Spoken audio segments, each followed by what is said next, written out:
Imagine you are standing on a windy beach in northeastern Africa. In front of you is not an endless ocean, but a narrow strip of water. At times when the sea level drops, that distance might be just a few kilometers. And on the other side, the land of Arabia sometimes appears faintly. Behind you is a familiar continent, but it is drying up day by day. In front of you is a place with no name, no roads, and no one promising that there will be fresh water or food over there. There is no guarantee you can return. But if you do not go, you and your entire group might get stuck and perish in a world of changing climate. They had no maps. They had no roads. They did not know what was beyond the horizon. Yet, they still crossed deserts, traversed islands, and went through ice and oceans to cover the entire Earth. How did they do that? Today, traveling the world is synonymous with flight schedules, passports, terminals, and satellite maps. Everything has existing infrastructure. But in the prehistoric era, that same action was a brutal survival puzzle. You had to know how to read the traces of rain instead of looking at a map. You had to stick to the coastlines and river systems instead of highways. And if you misjudged just once, the consequences would not be abstract at all. If the landscape was too dry, your group would die of thirst. If you landed on a resource-poor island, that place would turn into a deadly trap.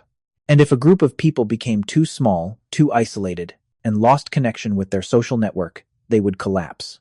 Climate research models show that even leaving Africa was not something you could just do whenever you wanted. It was only feasible during periods when the environment was humid enough. Below a rainfall level of about 90 millimeters per year, humans simply could not survive along the way. To truly understand how our ancestors reached out globally, we must follow 5 archaeological clues. The first clue: the climate windows. A study on climate models over the past 300,000 years has pointed out that leaving Africa was not a door that was always open. It only opened during brief periods when there was enough moisture. The northern route through the Sinai Peninsula and the southern route through the Bab el-Mandeb Strait alternately became green corridors, allowing humans to move. You could not just go, you could only go when the environment permitted. The second clue: the finger bone in the desert. At the Wusta site, located deep in the desert of modern-day Saudi Arabia, scientists found a finger bone fragment of Homo sapiens. Its dating falls between 86,000 and 95,000 years ago. This tiny bone fragment shatters all previous thoughts. It proves that modern humans were not just peeking around the edges of Africa, but they had advanced very deep into the Arabian Peninsula very early on. There were multiple waves of migration out of Africa, earlier and more extensive than we thought. The third clue: the man in Siberia. Around 45,000 years ago, there was a man living in western Siberia. When scientists successfully decoded his high-quality genome, known as the Ust-Ishim genome, they discovered that humans had advanced extremely deep into the freezing northern Eurasia region very early on. Furthermore, this genome also preserves traces of interbreeding with Neanderthals. Global dispersal is not just a story of geographical distance, but of the blood blending, interbreeding, and branching of human populations. The fourth clue: the mystery in Australia.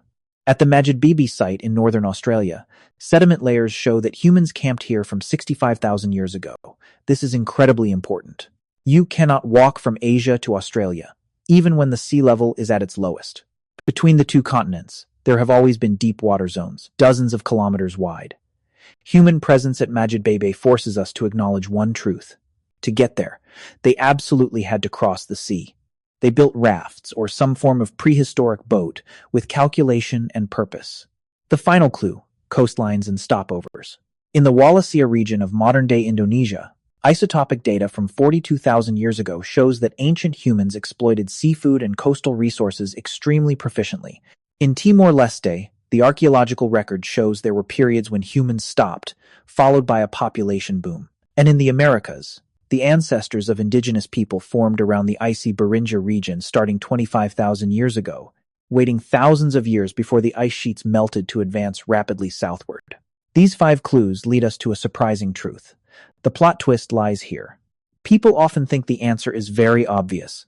They just had to keep walking, and they would eventually get there. That is half the truth. Walking was indeed important.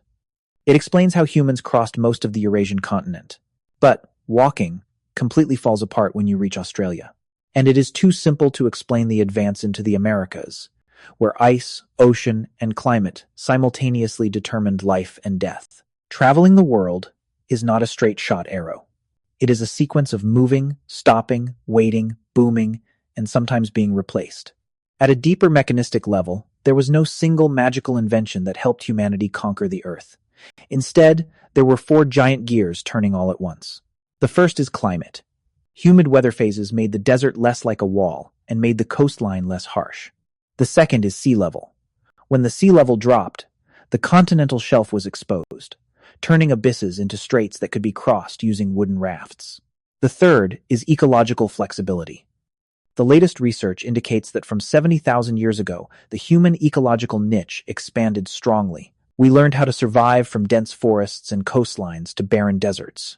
And the fourth, most importantly, social culture. The ability to share information, foraging skills, craft specialized tools, and plan together. That is why one group of people could trace the seafood-abundant coastlines in Southeast Asia, while another group clung to the humid green corridors, advancing into Western Asia, and yet another group patiently survived on the ice of Beringia. This reveals an incredibly profound truth about our very nature. Humanity succeeded not because we had the most resilient legs or walked the fastest. We succeeded because we had the ability to collectively imagine a place we had never seen, and then turn that harsh place into a home. They did not go to explore in the romantic way that modern humans often speak of. They went to survive, to find food for those who went with them, to avoid brutal competition, and to maintain a social network large enough for the future of their descendants.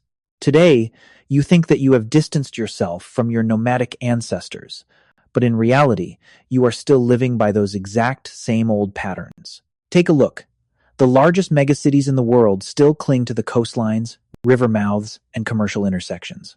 Modern migration waves are still pushed and pulled by climate, by resources, by social networks, and economic opportunities. We no longer have to look at the clouds to predict the rain to find our way out of Africa, but we are still constantly reading the signals of our surrounding environment to decide where we will go next. The maps today might be digital, but the price to pay for taking the wrong path is always present. Before humanity could proudly claim to have conquered the world, we had to learn a much more difficult lesson: how to step into the unknown without leaving our humanity behind. Thank you for watching this video on the Origin North channel. All scientific research, from the 300,000-year climate models to the decoded genetic data, have detailed links provided by me in the description below.